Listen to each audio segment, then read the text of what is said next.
I watched this Dennis Miller interview with Bobby Heenan in 2004 when he was promoting his book, and we'll get into that.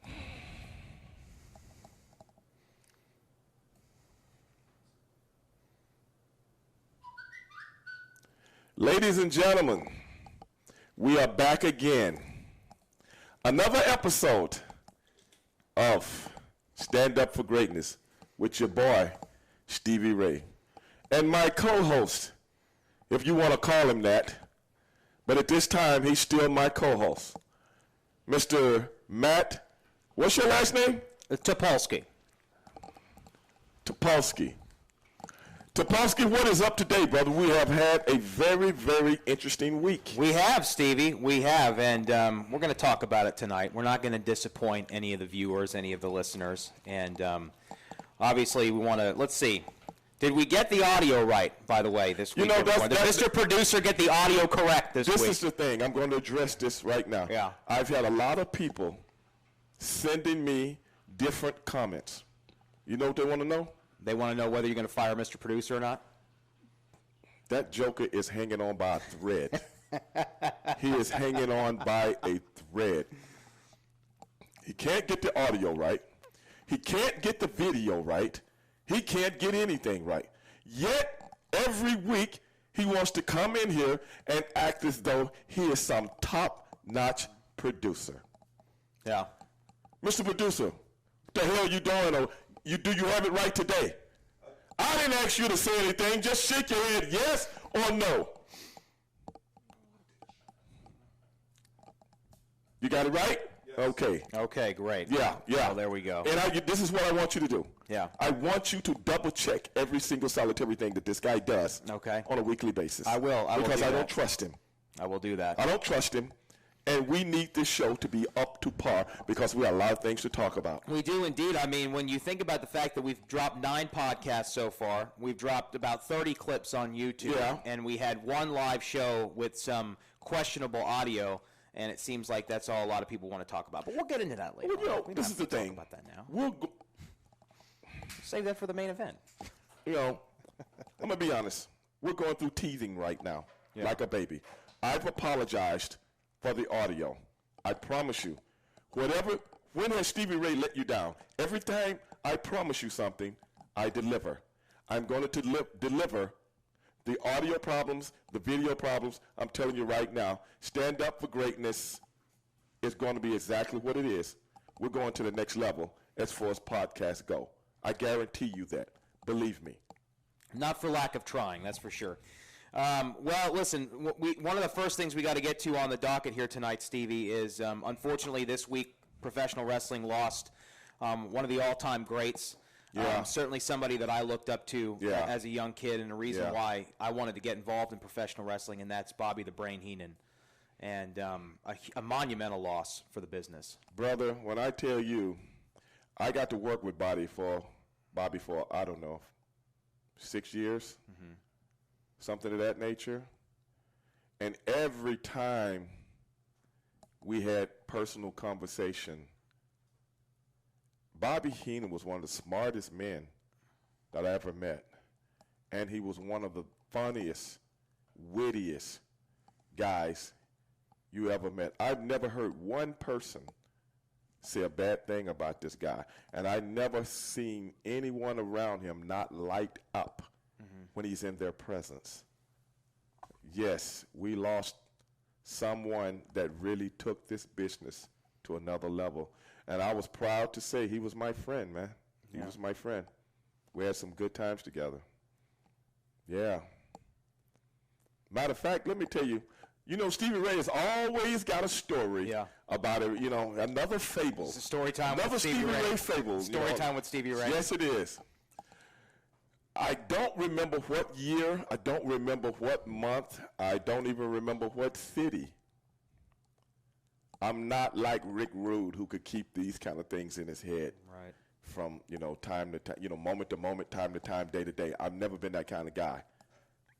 But I remember, I think we were flying from the East Coast, like Philadelphia, and I think we were going to the West Coast. Or somewhere near. And there was a lot of us on the same plane. And I was in first class, and I'm sitting there, you know, chilling, asking the flight attendant, can she get me something to drink, you know. You know how first classers do, you know. Yes. I don't know if you've ever flown first class, but, you know, that's all Stevie Ray. It's on my bucket list. Yeah, I'm a first class guy. I just want you to know that, Okay. you know. Yes. Bobby Heenan comes on the plane, sits right beside me, and I didn't know he was booked right beside me. So, you know, me and Bobby's always talked in the dressing rooms and things of that nature. But this is for I'm already knocking a few down because I want to go to sleep. Mm-hmm. Going from one side of the country to the other. Right. Well, it didn't work out like that. Me and Bobby, we start talking. Bobby is a comedian, one joke after another one. One joke after another one. And the jokes are so funny. And they come, I'm like, how can one, I don't know, but maybe 10 jokes that I maybe can tell and people will actually want to listen to. If that. I don't know how many different jokes came out of this man's mouth. And the thing was this. The plane takes off. We're at cruising altitude. Right. At this time, I want to go to sleep now. I never went to sleep. Bobby kept you up? The jokes kept going for like 5 hours. Now I'm all ragged out. I'm all ragged out because I've been laughing, drinking, eating, and I'm like dead to the world right now. And these jokes never stopped. And I'm like, is Bobby doing this on purpose? Is he ribbing me? Because I got so much respect for him, I can't tell him, hey, look, dog, I'm going to pull O.J. Simpson now and go to sleep. Right. As I'm flying to Chicago. Right. I couldn't do it. And I'll never forget that, man. He kept me up. The only thing I said was this. I just remember saying this. I'll never sit beside Bobby Heenan for another long flight again. I'll never do it because I never got to sleep. Right. But it was the best time of my life, man. Yeah. I never laughed that hard. I never had such in-depth conversation because when the jokes stop, then we have in-depth conversation. Then the jokes will start again. Then we have in-depth conversation. And all that went on, man, for a flight all the way across the country, bro. I'll never forget that. Yeah. I'll never forget it, man. And that's when I was like, this guy should be a stand-up comedian. Yeah. And that's the thing about Bobby Heenan is he had that opportunity to host his own show on WWF for a minute. And right. He really could have been someone that could have hosted the Tonight Show. Easily. But he chose professional wrestling instead. Yeah. And I know that a lot of times when people pass away, people say things about them that, you know, there's somebody else in the room that might be like, wait a minute. Right. You know? But with Bobby Heenan, I mean, I can't really think of anyone that's ever said a bad word about Bobby Heenan. I know I haven't. Yeah.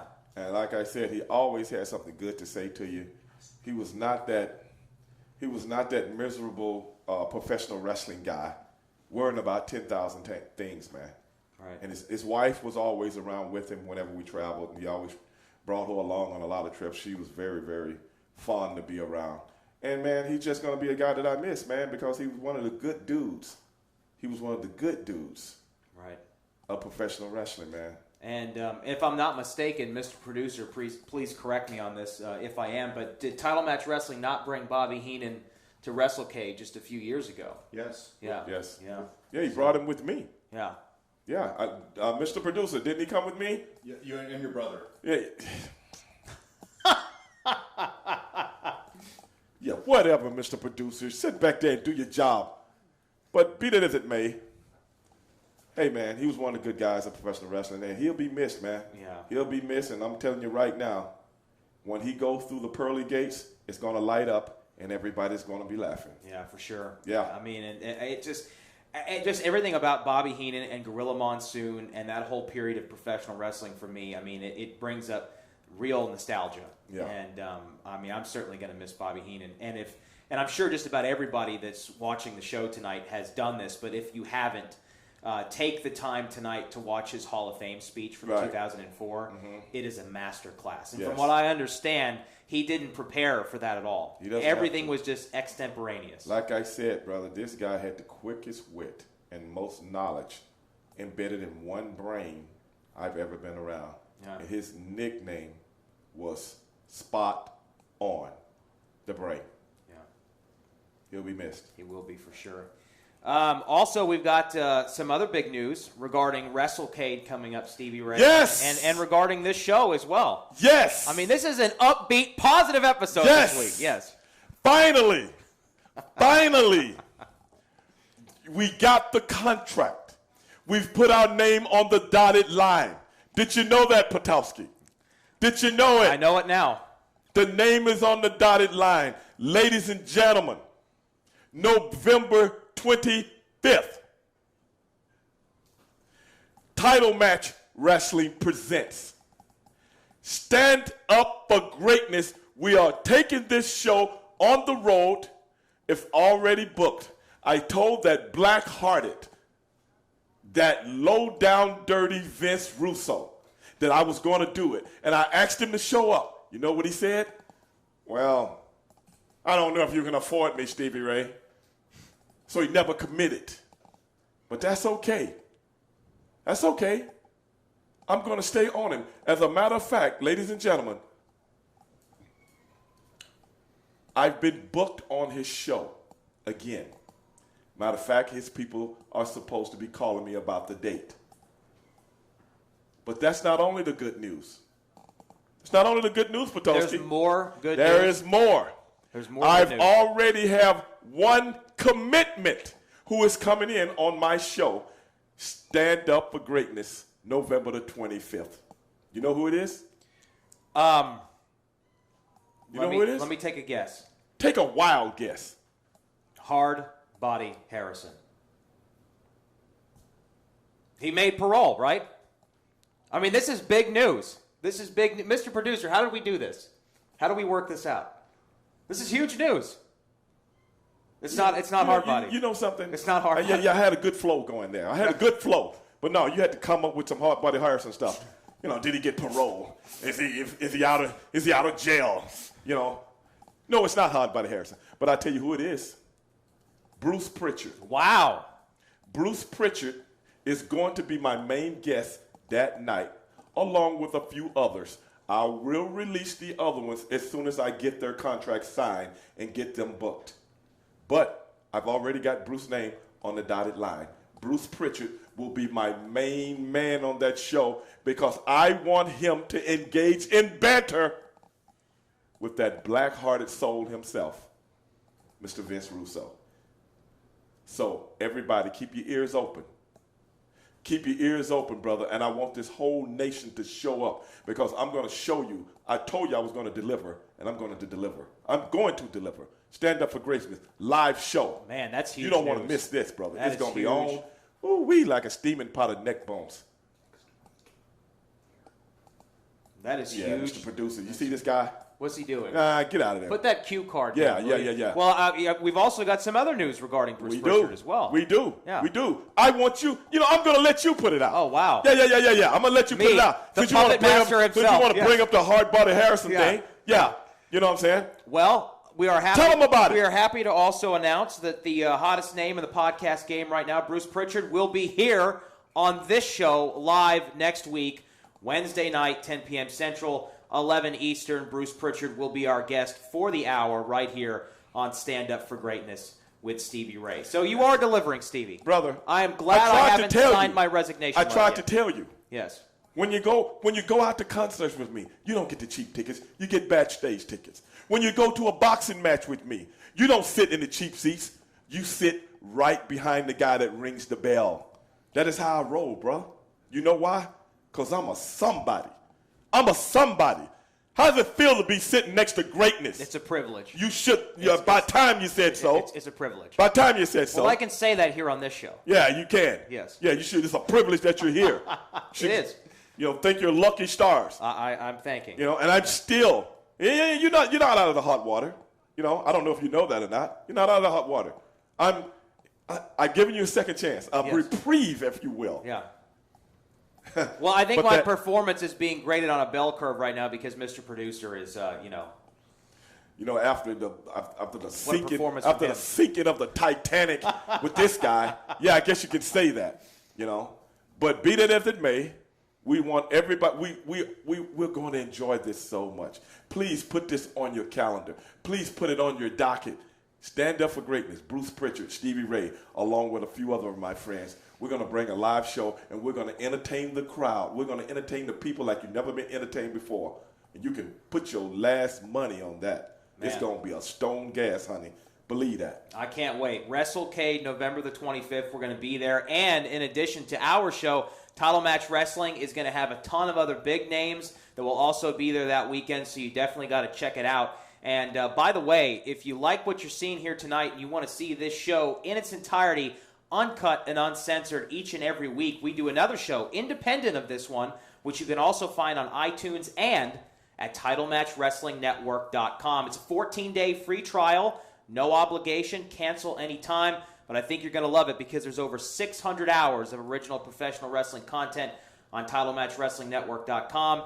And you can also be a part of the 64,000 subscribers right here on our YouTube page. Click that subscribe button right now. You know, Stevie, speaking of WrestleCade, WWE made an announcement this week as well regarding North Carolina, and that is Starrcade. The return of Starrcade. Yeah. Hey, the return of Starrcade, man. I like the nostalgia. You know, that was an NWA promotion for a long time, one of their biggest pay-per-views. Hey, I'm glad to see it's coming back. I'm glad to see it coming back. It's coming back in the North Carolina area. Hey, it's all good. Yeah, I love it. What do you think about having potentially Cody Rhodes be involved? I know a few stars from WWE have thrown that on Twitter. They say, "Come on back, Cody, come on back." And his star has certainly shined bright since he left WWE, went to Ring of Honor, to Japan Pro Wrestling. You know, I was always a big fan of Cody. Yeah. You know, me and his dad was real tight. I told him that last time I saw him. You know, me and his dad was real tight. And, hey, I would love to see Cody Rhodes back on the roster. I would.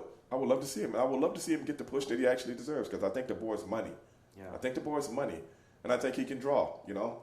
Great worker, great actor, great personality. He has everything, brother. And hopefully, maybe we'll see him back on the big stage. There's been some controversy surrounding Starrcade and whether this is WWE's attempt at trying to, for lack of a better term, mooch off of what WrestleCade's doing. Do you think it's that, or do you think it's smart business? Yes or no? You know, if it's about money, it makes sense to the WWE, period. If it's about money, it makes sense. And, you know, if they see anything that they can capitalize off, that's what they're going to do. And if you know anything about business, all's fair in love and war. And that's business also. Yeah. So maybe they are. I don't know. Maybe they aren't. I don't know that either. But I tell you one thing, that part of the country, it itches. Just that name alone. So many people remember it.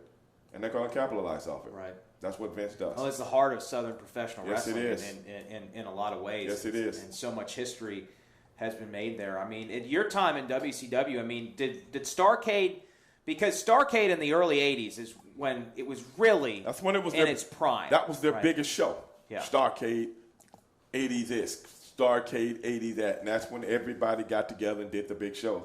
So, you know, if they can bring that luster back, hey, I think it'll be cool. I just love hearing the name again. I haven't heard the name in so long. I just love hearing it, man. Yeah. So hopefully they'll deliver. Yeah, it's pretty cool. Yeah, it is. They're actually capitalizing on that nostalgia. And, you know, that's the interesting part because a lot of people are really critical of just about everything WWE does. And obviously we've been critical of some of the things they've done, but these are things that I think fans have been clamoring for.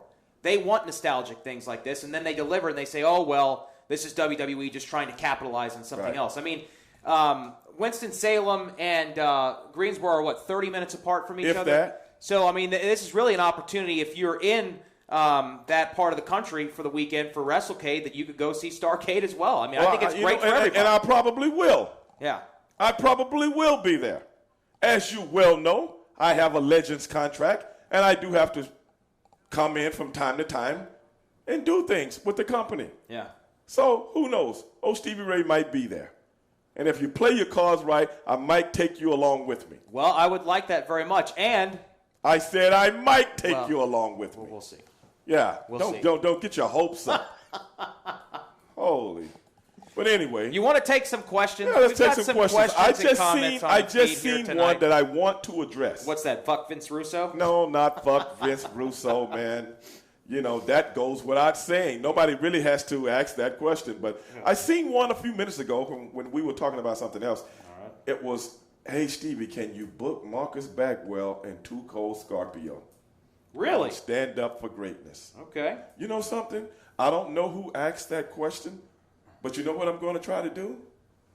I'm going to try to get both of them there, if not one of them. I will reach out to both of them because both of them are friends of mine. Me and my brother had, numerous matches with those guys that were good matches.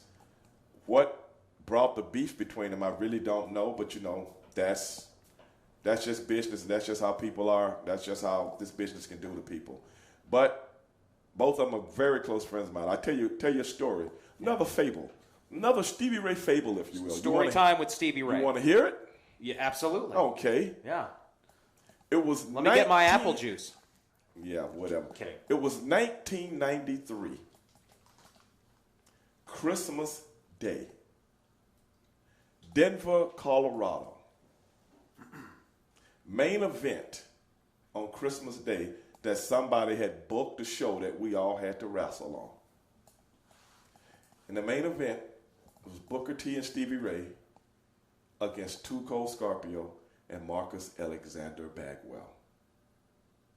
Denver, Colorado. Downtown. I can't remember the name of the building. Very famous building, though. And we were working in a 20-foot ring. 20 feet. We had never worked in a ring that big before.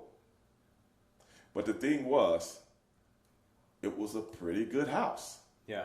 Pretty good house. What's the standard size for wrestling? 18. 18. Yes. So that made a difference. That made that big of a difference. Big difference. Okay. And then, me and my brother was really pissed off that we had to work on Christmas Day. Because that was very unusual. That was the first and last time I've ever worked on Christmas Day. They never booked that again. Mm-hmm. But anyway, after the match, Too Cold Scorpio took me and my brother to his home because that's where he's from. And invited us to have Christmas dinner with his family. And to this day, I'll never forget that. Wow. I'll never forget that. And we got to meet his family, and we had Christmas dinner at someone else's home, and we felt like family there. And to this day, I always remember that, and that's why I always consider that guy my friend, man. Yeah. Because if it wasn't for him, we would have been in a hotel somewhere, on Christmas night, doing what most, jabronis do on Christmas when they're not home with their families. In the time that you spent on the road, 25 years. Yeah. How many Christmases and Thanksgivings and holidays like that do you think you missed because of professional wrestling? That was the first time for Christmas. Really? That was the first time. Now, Thanksgiving is a little different because a lot of times back in the day, they used to have pay-per-views right before and right after. Mm-hmm. So a lot of times you might have to leave, if we were out of town or something like that, then we have to drive back to Houston to go catch a flight or something like that if I'm out of town with my family, stuff like that. Right. But, other than that, it was what it was. The thing about professional wrestling, man, you got to take the good with the bad. It's never perfect. For some reason or another, people think it is. No job is ever perfect. No job will always have people you like around you, everybody you like. No job. I don't care if it's Bill Clinton or Donald Trump. It's always going to be some cronies around that you don't fucking like or get along with, but you got to take the good with the bad. And professional wrestling is no different. You might have to work on a holiday. That could be any kind of job. Policemen say the same thing. Firemen say the same thing. Civil service people say the same thing. What can you do? It's your job. You chose it. Go do your job. Right. And it's definitely not a business for everybody. It's not a business for everybody, but it is what it is. The chat is littered with a topic that we will get to later on, guys. Stay tuned. Don't worry about that. One other thing I got to get out there very quickly is, we are in Houston, and just a few weeks ago, a lot of people here in Houston, Texas were affected by Hurricane Harvey. And Booker T, your brother, and Brad Gilmore, our colleague from Reality of Wrestling, are going to be putting on a live auction this weekend in Los Angeles. And if you want to participate in that auction, a lot of this material will be available tomorrow for you to start bidding on eBay. And you can check out more about this at bookertauction.com. That's bookertauction.com. All proceeds will be going to help folks right here in Houston, Texas, because of the hurricane. So now somebody is asking, how was DJ Rand in WCW? I remember DJ Rand as being one of the coolest dudes I ever met in my life, man. Yeah? Y'all, man, I wonder what he's up to these days, man. He was a really cool guy, man. I miss seeing him around and talking to him. I just seen that question go by. DJ Rand. See if we can get him here on the podcast. Bagwell is great in the ring too. I always liked Buff Bagwell. He was always very entertaining to me. You know? Yeah, Buff was Buff was Buff. Buff was Buff. Never had a problem with Buff. I mean, a lot of people did. I don't know, man. Just how the business is. But at the end of the day, it is what it is. Let's see here. Sorry if this was asked already, but how was it for you on Tony Schiavone's radio show? Any good stories on him? I was only on there for a few minutes, man. So we kind of kicked around a few things from old time. You know what? I can't even remember the questions he asked me because as soon as I finished, we had to start this show. So I really don't remember, but I had a good time on there, kind of chopping it up with Tony because I hadn't chopped it up with him in quite some time, Yeah. And, it was good to holler at him because I actually talked to him a week or so before that, and we kind of talked about a few things. But it was cool. From what I remember, it was pretty cool. Thoughts on Rick Rude joining WCW? We've talked about Rick Rude a little bit on here. Oh, man. Yeah, we've talked about Rick already. Rick was a cool guy. Cool guy. But at that time, when Rick came in, because he came in, went back to New York, and then came back again. And I think he was injured or something, and he couldn't work. So he always had a briefcase and a suit. I forgot what was wrong with him, but I think he had hurt his back or something like that. I can't remember, but he was a cool guy. Rick was my boy, man. Story time with Rick Rude. Let's see what else we've got here in the chat. Stevie, what is your... you know what, bro? I don't even need you to do this. I do it myself. Well, I'm trying to filter these. Stevie, what is your opinion on Jason Jordan? I think the boy got the goods, man. Yeah? Oh, I think he's got the goods, man. I'm serious. I think this guy can be... I think he can pull a wagon, bro. And that's, wrestling jargon for a top guy. I think this Jason Jordan kid has... What about Jason Jordan jumps out to you, makes you feel like he's a top guy? He's a good-looking kid, very athletic, and I think he has what it takes to be a top guy. Because, man, he's got all the intangibles wrapped up into one. I love the way he sells. I love, he's got a lot of unorthodox moves, kind of sprinkled in there with a lot of Greco-Roman type things. I like that, which makes him unique in a lot of ways. Because, Kurt Angle was a collegiate, Greco-Roman right, and an Olympic gold champion. medals as well, yeah. But he doesn't have the athletic ability that this kid. Kurt was a very athletic guy, but I think this guy is a saying Jason Jordan's more athletic. I think so. Wow. And a bigger guy. You can see it. Here's one that I don't know if we've ever actually addressed on the show. Did you and Booker ever think of jumping to WWF in the late 90s? In all actuality, I don't know if I've ever told this story before. Maybe I did. Yeah. Good question. We were talking to WWF at one time. And I think, maybe I told the story, maybe I didn't. And then they pulled us, what me and my brother had talked about, we were going to play out our contract, and when our contract was over, we were going to go to WWF, which it was called at the time. But I don't know what happened. We started getting people coming up to us behind the scenes and, hey, man, I heard you guys were going to New York. And we had never discussed this with anybody. We only discussed it between him and myself. And someone would ask him, and someone would ask me, and someone would ask Book, and someone would ask me. And we was like, hey, man, I wonder where this is coming from. Now, I will tell you, we hadn't talked to WWE, but we had talked to a liaison. a go-between, because legally we couldn't talk to him. Right. And I don't know how it got out. And next thing I know, me and my brother were being asked to go down to the Turner Broadcasting. We go up to the office. We get pulled into the office, and our contracts got torn up, and they gave us 3 times much more than we were making at that time. And me and my brother looked at each other and said, okay, Yeah. this is where we are. Yeah. You know? This will work. Yeah. So that's why we stayed. Yeah. I don't know if I've ever told that story before, but that's what happened. Yeah.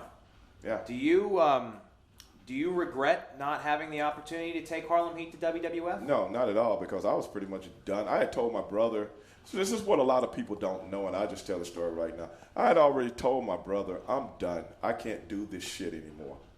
I had got to the point where I fucking hated everything about the professional wrestling business. Not the people, not the wrestling. I love wrestling, but I got to the point where I just hated the fucking business of it. The business side, the fucked up side. Right. In the ring, I was at home dealing with all the other bullshit, because you had WCW was going through so much bullshit at that time. You know, the Russo thing, the Bischoff thing, the Hogan thing, and all this other bullshit in the middle. So I told my brother, I was like, look, brother, I think I'm done. Go do your thing.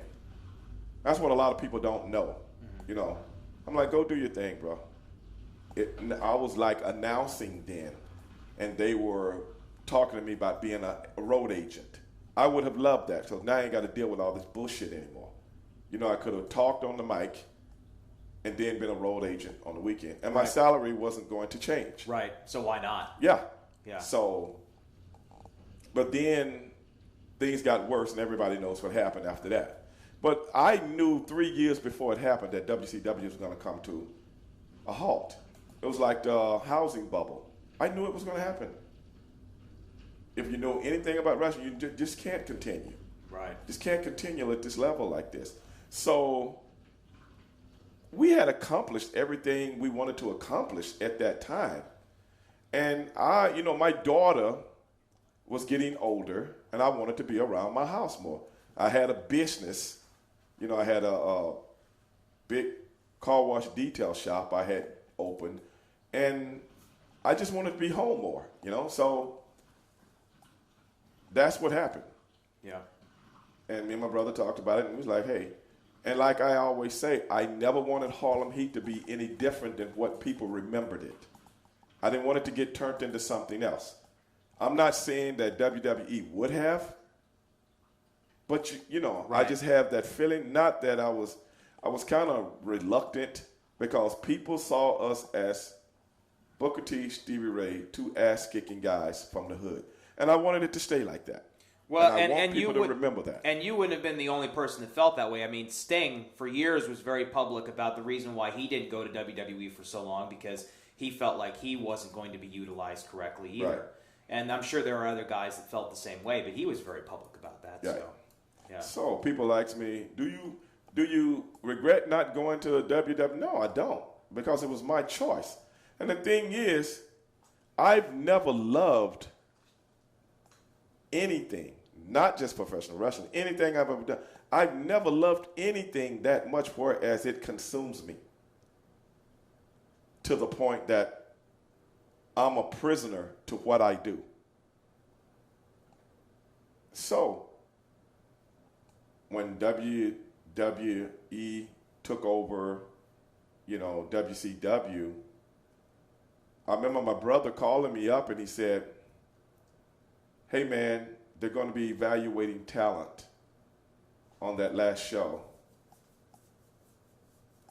That was the show Shane was going to be on, I guess. The last WCW show. And I think my brother wrestled Scott Steiner for the title. And they had sent me tickets to go to that last show. I can't remember where it was. I think it was somewhere in Florida, if I'm not mistaken. I don't remember. But be it as it may, I told my brother, I'm not going. Because I don't feel like everything we've done in professional wrestling for WCW and it ends like this. Right. Where it's like, now I'm going to go through this all over again. Like No, not that. I felt as though we were a part of a company that rivaled, and we were an intricate part of making this company be a rival company to Vince McMahon's company and WWE, WWF, whatever it was. And then we fucking bitch up like this. We go out like this, being the bitches of the fucking world. I just wasn't feeling it, man. It's like we just lost. You know what I'm saying? It's like you just lost the Super Bowl. And now you got to bow down. Right. And I just wasn't feeling it, man. I just wasn't feeling it. So I took my ticket. I had a friend of mine that worked at Continental Airlines, which was right down the street. They're one of their main offices where I lived. I went in there and I turned that ticket into 2 tickets. And me and a buddy of mine flew to Vegas and watched Evander Holyfield and Lennox Lewis heavyweight fight. And I was sitting right behind the 4 tops. Oh, nice. In my seats. Nice. And a friend of mine that I was dating from another state. And we all met in Vegas and had a great time. Yeah. And that's the last I thought about WCW at that time. Yeah. True story. A hell of a lot better than being there to be evaluated. Well, yeah. I just didn't want to be a part of the evaluation of whatever it was, and that's why, I never went. Right. For anybody that I've been asked this question 10,000 times, and if anybody's watching Stand Up for Greatness right now, that's a true story. There it is. By the way, for a lot of the folks in the chat who are new for the first time, thanks for joining us. And if you want to hear this show every single week, you can check it out on iTunes, Stand Up for Greatness on iTunes. If you like the show, consider giving us a 5-star review on iTunes as well. There are 9 episodes archived up there right now, every single weekend, Friday or Saturday, depending on whether Mr. Producer is on the ball or not. We will have a new episode out there for you. You know something? What you got? I'm steady seeing a bunch of disrespectful comments. Well, we know. Am I not like? No, you are. I mean, you know why look, they're here. Look, first and foremost, bro. If you guys don't have anything fucking good to say, go to someone else's podcast. That's not what we're about. Because you know those comments are not going to get on the show. So why are you doing it? Grow up, please. Grow up. We're trying to run a first-class show here. If you guys don't like it, please go watch somebody else. Thank you. There we go. Well, I mean, do you want to address the elephant in the room at this point? What you got? Well, I mean, there's been a hell of a lot of controversy on social media over the past week. About Don Tony and them? About Don No, Tony. I do not. Okay. We'll address that at the end of the show like we went over. Okay. All right. We got bigger things to talk about Okay. than another podcast right now. Let's see. Here we go. People don't realize. Get that guy's question. Oh, here we go. We've got a question here. People don't realize how much Vince Russo fucked up WCW. WCW's TV ratings were higher than Monday Night Football. Yeah, that's true. Imagine someone killing NFL football. So Wow. there's something for Vince Russo. Well, keep that one.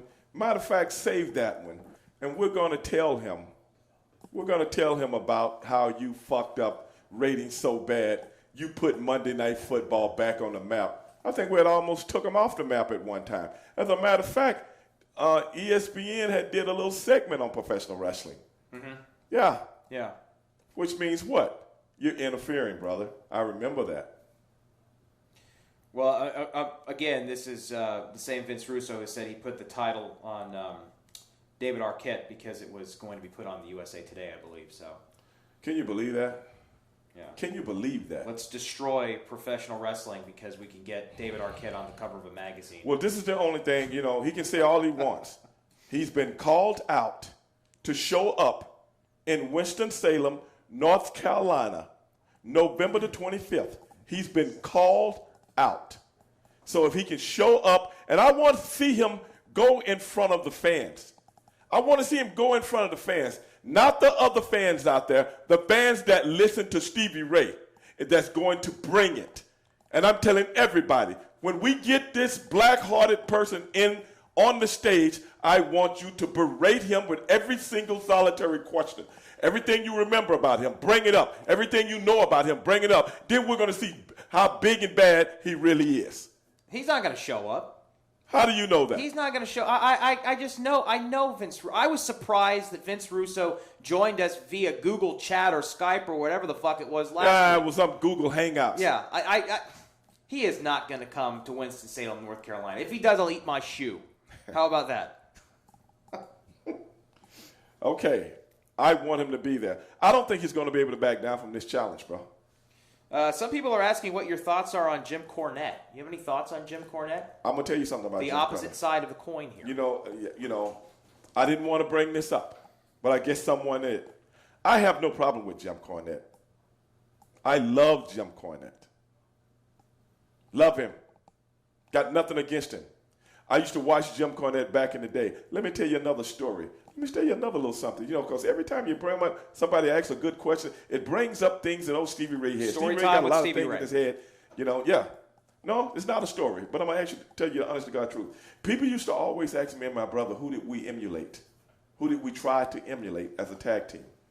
Well, let me tell people this. A lot of people don't know this. Me and my brother never had any inclination of ever being a tag team. Never. We never thought about it. But once we were put in that position by the great Eddie Gilbert, who came to us and asked us, he was looking for a babyface tag team. Mm-hmm. You know who we really looked up to as a tag team? The Rock and Roll Express? The Midnight Express. The Midnight Express. The Midnight Express, the Rock and Roll Express, the Fantastics, and teams like that.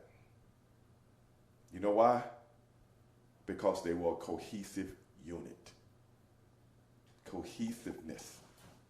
Not just two big guys like the Road Warriors or Doom or the Powers of Pain or any of this other kind of stuff. That's not what we wanted to be. We wanted to be the Kobe Bryant and the Shaquille O'Neal of professional wrestling. Emulating the Midnight Express and Rock and Roll. That. Right. Seriously. So each partner in the team brings a little bit something different to the table. We never wanted to be the same guy.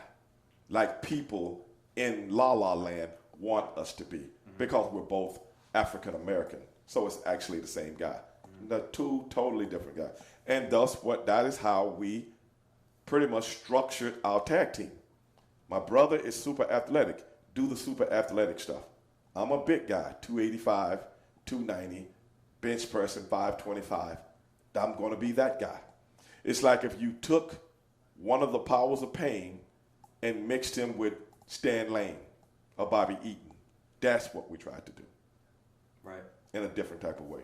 Yeah. You heard it here first. Certainly a different type of way because, it was... That is what we tried to be. One of a kind.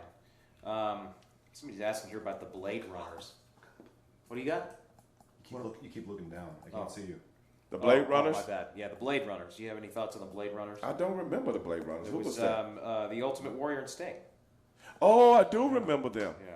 Well, those two guys were so green back then, That was back in the old world class area.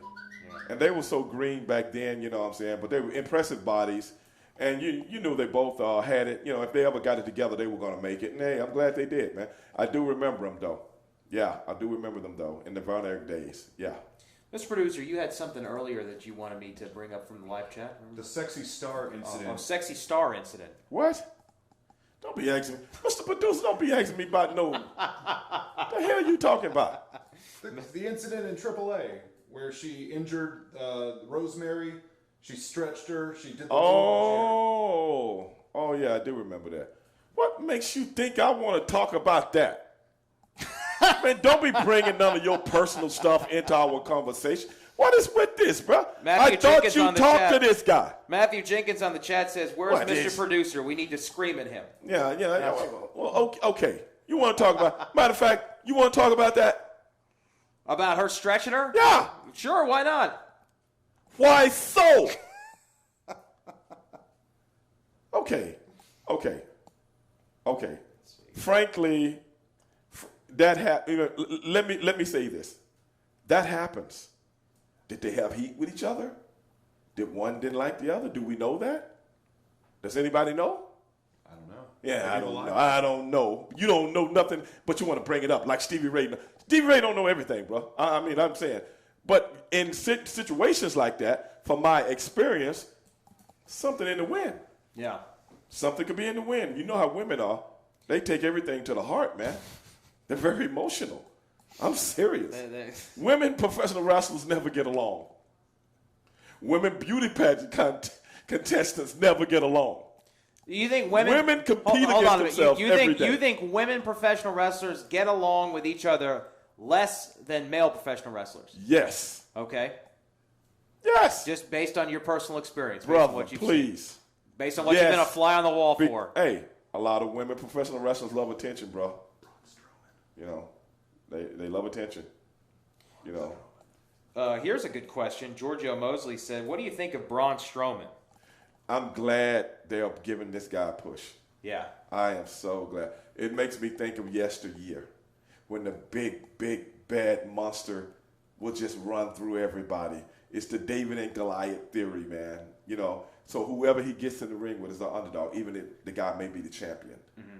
I love that. It brings that element of yesterday back till today. And the way they're doing it, oh, man, I love it. And I love simple. I mean, less is more. He doesn't have to go in there and put on a 20-minute match. No, I mean, like, because that diminishes him. Right.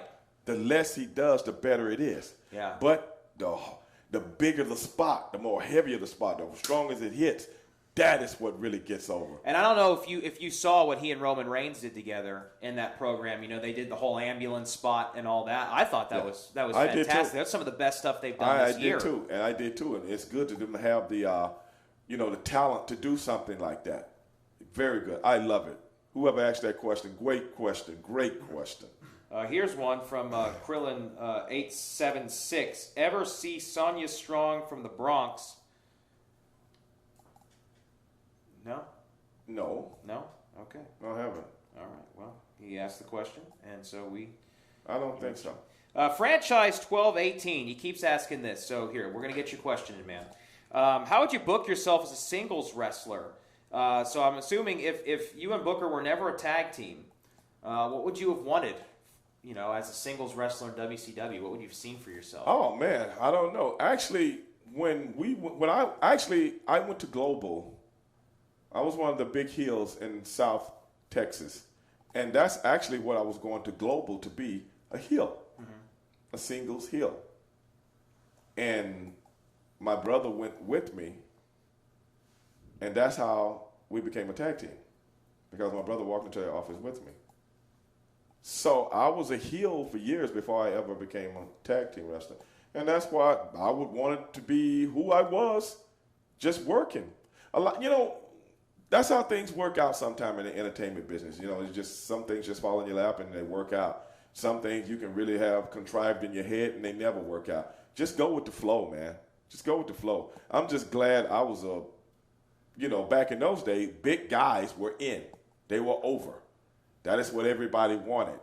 So it was good that way, because that's one way of opening the door for my brother, because they got to see just how athletic he was, because the way my brother worked in his size and things of that nature, there was a lot of guys around like that. So, and being African American, who knows if he would have ever got the single shot. Right. But but at that time, were there really that many people that were Booker size that were that athletic? Well, the thing is, a lot, yeah. Okay. Yeah, a lot, especially in the indies and stuff like that. But as athletic as he is, he's still an African American. Mm-hmm. And they ain't taking a whole bunch of African Americans. Not saying that he wouldn't have, made it, but being a tag team really flourished. They really got to see it because there wasn't tag teams around like us. Mm-hmm. If you understand what I'm saying. Right. There was no tag teams around like us. Not with our size, quickness, so on and so forth. So when it comes down to the entertainment business, it's a lot of times, Matt, it's not about how good you are. It's about what somebody's looking for. Right place, right time. Can we push this guy? Or do we want to push him because of other circumstances, if you know what I'm saying? Mm-hmm. That happens. Yeah. And sometimes someone like my brother that detriment could have played against him because he would have outshined certain people that were getting pushes. Mm-hmm. And you know how corrupt people can be. Yes. Well, just how political the business That's is. my too. point. Yeah. That's my point. Yeah. I mean, to the point where you as you said, you could outshine someone. Yeah. And the next thing you know, you're getting buried as a Yeah. result. And a lot of times, a person like my brother, his greatness, his athletic ability, and just the way he did, could have played again. Now, I'm not saying it would have, but it's always that possibility, you know what I'm saying? Because, hey, back in those days, that's just how it was, you know? But knowing my brother, he probably would have overcame it anyway. Right. You know what I'm saying? Knowing him. We may have scratched the surface on this a little bit in the show in the past, but I don't know if we've ever actually talked about it. In your opinion, the best wrestling town? Best wrestling town? Man, it would have to be somewhere on the East Coast, man. That Virginia area, Baltimore area, Philadelphia area, stuff like that. Man, those people were so rabid. They were so rabid. Really. I mean, they were so rabid. So I think it would have to be somewhere in that area. Mm-hmm. Yeah. Baltimore's a good sports town. Yeah. Just in general. It's just a fun town. I love Baltimore. Let's see what else we got here. Favorite WCW match that you or Booker were not in? Did you have a match that you remember that you guys weren't a part of? That's one of the questions here. What was that? Well, you can pick them, man. Okay, we'll keep rolling. No. Let me try to address this. Yeah. What is the best match I've ever been in that I wasn't in? No, what's the best match that from WCW that you or your brother were not in? That's the question. Between two other people? I guess so. That's it. Yeah. Let me see. Probably, I'll tell you what. Watching Ricky Steamboat and Stone Cold Steve Austin work on the road together. Oh, it was great to watch. Then they get to a pay-per-view, and they give them 5 minutes. And we had saw these guys doing this match that they were really getting ready for every night in a house show. Mm-hmm. And this is when Stunning Steve Austin, I think, was this when he was running with the TV title or something at Yes. that point? Yeah. Yes. And then Steamboat had came in. And, boy, they had really good chemistry together, brother. And they would bring it down the house every night in the house shows. Then they get on the pay-per-view. I don't know if it was Hogan or whoever. Somebody was probably didn't want them to do it because they would have brought the house down. They gave them 5 minutes. I was like, wow. Now, that was the first time I really got to see the real politics of professional wrestling. Well, the match that this guy is asking about never happened, if that makes sense. Right, yeah. The match that never happened. Right. Because the match that you saw on television wasn't the match that we got to see for like a week or two in a row. Mm-hmm. Yeah. And I think Austin's talked about this in the past too when he and Brian Pillman were together as the Hollywood Blondes. Uh-huh. They started exploding in popularity. Right. And were extremely entertaining. Broke them up. Made them singles wrestlers. Yeah. Yeah. Just another WCW fuck up. Yep. Right Another WCW fuck up. So somebody's taking the limelight from me. Because I'm going to tell you, that Steve Austin probably would have been right there with Flair and all those guys. I don't think Brian Pillman would have been, but Steve Austin would have been. Yeah, he was that good. Yeah. He was that good. Okay, here we go. Do you ever think we'll have an African-American WWE champion? No. What, you want me to elaborate on it? Never. If anybody could be that guy, it's the guy I just got finished talking about. Jason Jordan. Yes. If anybody could be that guy, he's the guy. And I would love to see that. Yeah, I would love to see it. Let's see, thoughts on Kevin Sullivan. We've actually talked about Kevin Sullivan a little bit on the show, so if you guys are new to the show for the first time, check hey, out I'll the let him know. podcast on Kevin iTunes. was my boy, and he knew what the hell he was doing, one of the smartest guys in the business. Yeah. Yes. Taskmaster. How was Jay Leno backstage at Road Wild? Did he talk to any of the He was talent? cool as hell, man. Him and his partner, was it Kevin? Kevin Eubanks. Kevin Eubanks? Yeah, they were cool as hell, man. Kevin Eubanks is a little bodybuilder, so he's a little bitty short guy, but he kind of yoked up, man. You know, and And Jay Leno was really, really cool, man. That's two of the coolest Hollywood guys I've ever been around, man. Coolest Hollywood guys I've ever been. I still remember. I got pictures in my game room with them. Yeah. And I never take pictures with people. Yeah. But I had two with these two guys, man. Because, he was like, hey, man, when you come out to Hollywood, man, I'm going to, call me up, man. He gave me his number and everything, man. Yeah, it was cool. That's cool. I'm glad someone remembered that, bro. We had a good time.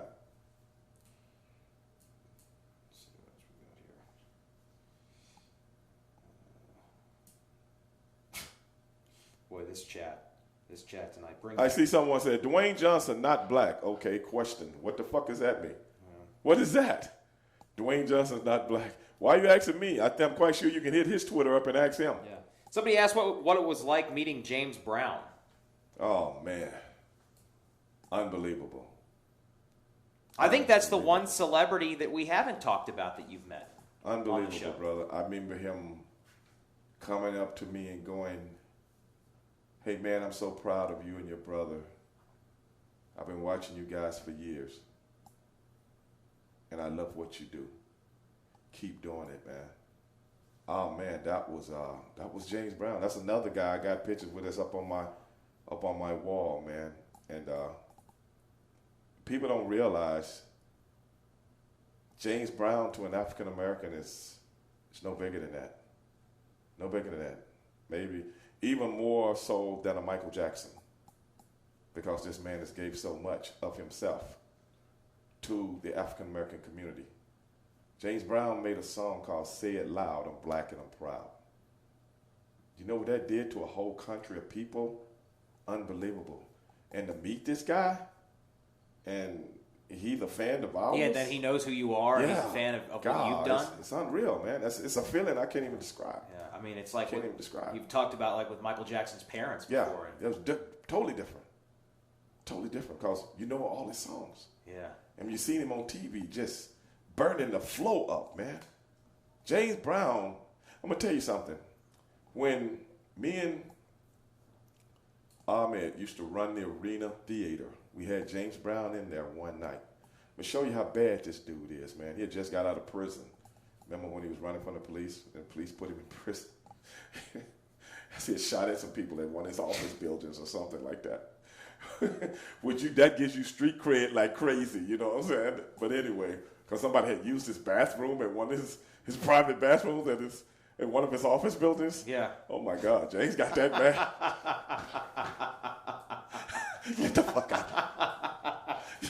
I'm like, golly, man. I mean, I heard of people, you sleep in their bed, they might, but you just took a leak in the toilet? Golly. But anyway, we had him at the Arena Theater, bro. Arena Theater holds right at 3,000 people. Do you know 80% of everybody in this place was white? That's how bad James Brown is. That's how bad his music got over with people. You know why?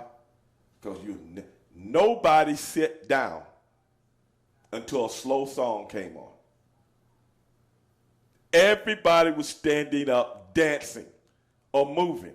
That is what this man's music did to you. That's standing up for it's greatness, right magic. there.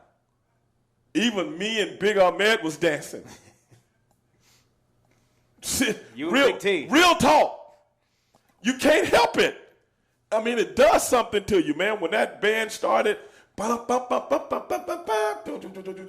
you just like, holy, look at this. I'm getting goosebumps right now. Yeah. I'm glad I remembered that, but this was years before I met him. You know what I'm saying? I met him then, but it was just like, how you doing? How you doing, brother? When he walks by. But when I met him later as Stevie Ray, it was big difference. Big difference, man. Hey, man, God rest your soul, bro. Yeah. One of a kind. What year was that? Do you remember what year that was? Oh, my God. That was like 98, something like that. Yeah. Yeah. Man. Like 98, 99. No, it might have been 99. 99, 2000. It was 98, 99. Right in there. Maybe 2000. But it was between 99 and 2000, somewhere in there. It was between 99 and 2000. Because Big T was there. Big T came in 2000. So it was like 2000. Mm-hmm. Yeah, it was 2000. Wow. Unbelievable. I don't know who just asked that question, man, but hey. Yeah. You just brought back a lot of memories to me, bro. Somebody had brought this up earlier, and we talked about him a little bit here on the show, but they said if he had stayed, that Bobby Lashley would have been the first African-American I believe that. WWE champion. But we've talked about that. Yeah. That guy had the goods, man. Why he left, that guy would have been one of the biggest people in professional wrestling if he had ever stayed. I swear to God. I actually believe that. Even me and my brother talked about that. My brother says the same thing. Yeah. Yeah. My brother was there.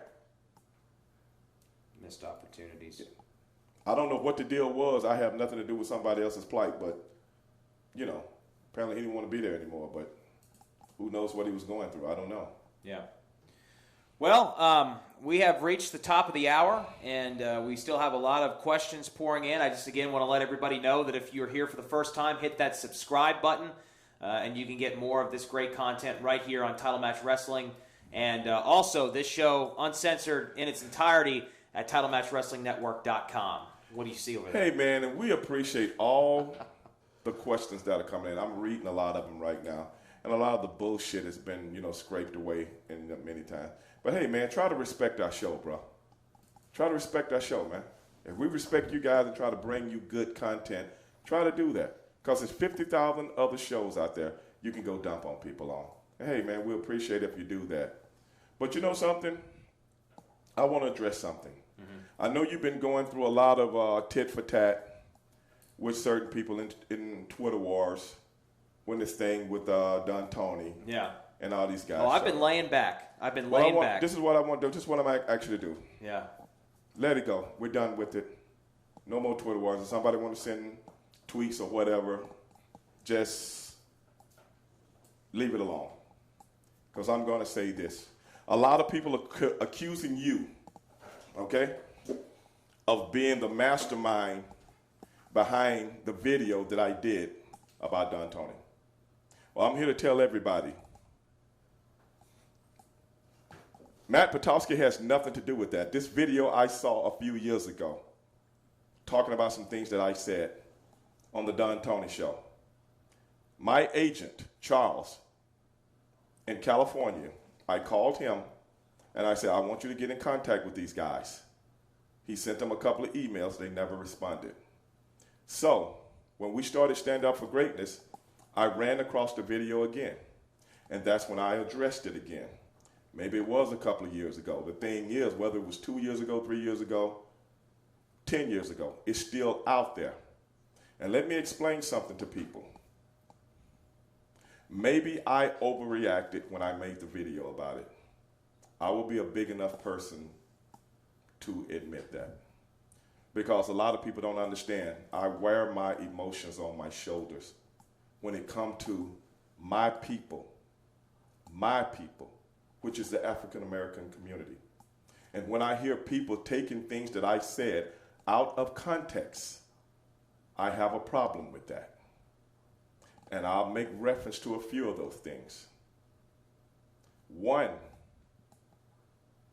when I said on that video that these guys were listening to, that I was actually did this interview with a couple other guys from Philadelphia, and they asked me about racism in professional wrestling.